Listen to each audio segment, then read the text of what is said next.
Have you ever felt like you can't struggle to be consistent, that doesn't matter what you try to do, just keeping on that path of consistency seems to be a real struggle, and you just give yourself such a hard time as a result of that, and the people around you keep saying, if you were just consistent, if you were just consistent.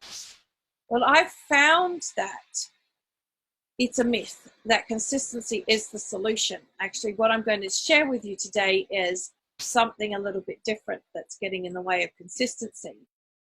So my personal experience has been that I can actually become consistent, or I prefer really to talk about being productive, proactive, really, making use of my time, and really being in a good space mentally as the gauge, as opposed to the word consistent.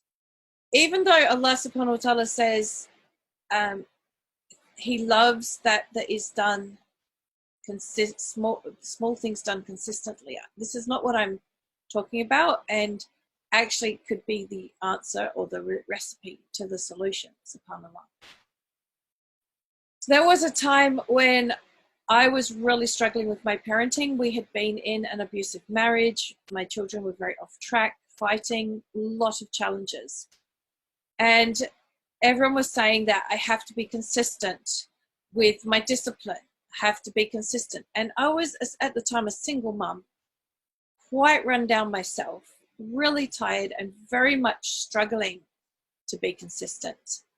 And all everyone could tell me was, it's consistency. I've got to be consistent, subhanAllah. And I couldn't.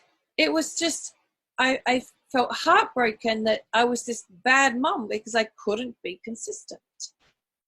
But it's a myth when it comes to parenting, because we don't need to be consistent as parents.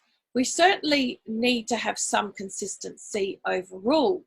We don't have to be consistent day in, day out in order to guide our children to the right way. As long as we're having good communication with them when we're not consistent and why we're not consistent, then that's quite okay. And this is one of the beautiful things I learned in Parenting by Connection, that I don't need to be consistent all of the time in order for my children to be okay. Alhamdulillah. But I found it across everything. I don't need to be consistent to still be productive, to still be purposeful, to still be showing up in a way that is pleasing to Allah, alhamdulillah. In fact, I tend to seem to have the personality that resists consistency. And in the Gallup Strength Test, I think there's like 34 different strengths. And my least strength, I would actually call it not a strength at all, number 34 was consistency. So you're talking to somebody who understands the whole concept of not being consistent, but has found that I can be okay and I can be productive and I can show up and be that person I need to be in life regardless of that. And the answer is all to do with the way we are perceiving things and thought in the moment. So now I'm going to give you an example that comes from my work, because one of the areas that I'm also told all the time by coaches, by my VAs who are very good at being consistent, is that I need to be consistent in my work too. And I find that really challenging, because that's like, okay, so that means every particular day I'm supposed to do this, or when I've got certain things to do, I have to do consistently the same thing each day. And sometimes I'm not in the mood, and sometimes I feel resistance. And I was wondering how I was going to weave the coronavirus into this talk, because it seems to be on the forefront of everyone's mind. But alhamdulillah, one of the lessons I've learned through what's been happening is, again, why the consistency and not having that consistency is okay. So there's a few things that I had earmarked that I needed to finish this week for different reasons.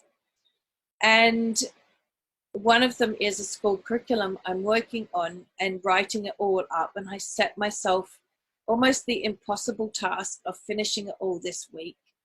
And that I was going to consistently work on it every day. And yet every single day I felt resistance to doing it. I really didn't want to do it. I wanted to do other things. But I wouldn't even let myself do the other things because I thought I have to do this thing that I earmarked that I'm meant to do this week. You know, subhanAllah, all the reasons why I was insisting on myself finishing it this week, it's becoming irrelevant the faster schools are shut down. So in Allah subhanahu wa ta'ala's wisdom, you know, he knew that I didn't need to finish it this week. There's not going to be a rush on to have all these things ready because the world schools are shutting down. And so the need for my curriculum at this moment is going to be more limited, and that there were other things to focus on. And so I focused on the other things instead. They were the things I felt I wanted to do. It was just in flow. I got so much done and everything is fine. Now, if I had stuck to, I have to be consistent, I have to do this way, I would have been resisting against the way Allah is actually guiding me in what I'm meant to be doing. And therefore, it would have missed out on some of the things that I have done, some of the insights I've had, some of the changes that I've experienced or the lessons that I've learned this week, because I would have been stubbornly sticking to having to be consistent on this project to finish it on time. But Allah, you know, showed it wasn't necessary through what's happening with the virus and schools shutting down, subhanAllah. So you might go, well, okay, so what does that mean, but with all the things that we need to be consistent in our life? So maybe it's consistently eating healthily so that we're in a good state of health. This is a good topic for this time of this with what's going on right now too. Maybe it's consistency in our worship of Allah. Of course, there's elements of our life where we need to show up every single day. And Allah subhanahu wa ta'ala has made it easy for us by making it compulsory to show up for the 5 daily prayers. So we've got our bare minimum there, right? So what gets in the way of that is we might read something or see something and it's about, well, we should be doing the night prayers. We should be doing all these extra voluntary prayers. And yeah, all of them are good and doing them an excellent and can earn us excellent reward. But if we're struggling to be consistent in our prayer, then isn't it better we focus on what's compulsory and do that to the best of our ability and do a little thing consistently rather than a big thing badly? This is where the consistency comes in that particular hadith. So there are examples of the stories where a woman who, she was not one who did a lot of the extra worship, but she was the one who was kind to her neighbors and showed great compassion for people. She showed up with the best of behavior, best of manner, best of character. She made it to Jannah. And there was another sister in this story who, she did all of the prayers, all of the fast, everything she possibly could do to worship Allah. But her tongue was sharp. And she used to, you know, go out and really not be kind to others at all. She didn't make it to Jannah in this story. SubhanAllah. So it shows us that we're all different and we're all going to show up in different ways, and that maybe the battle around consistency you're having is that maybe you're trying to be consistent with too much, or maybe you're trying to be consistent with the wrong things. They're not your things to be consistent with. We don't need to listen to what everyone else is telling us to be consistent with. We need to find what it is that is our personal things, and then we need to be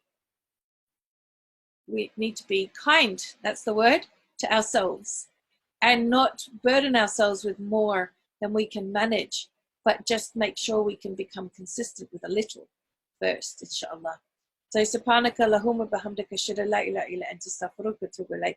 Assalamu alaikum wa rahmatullahi wa barakatuh.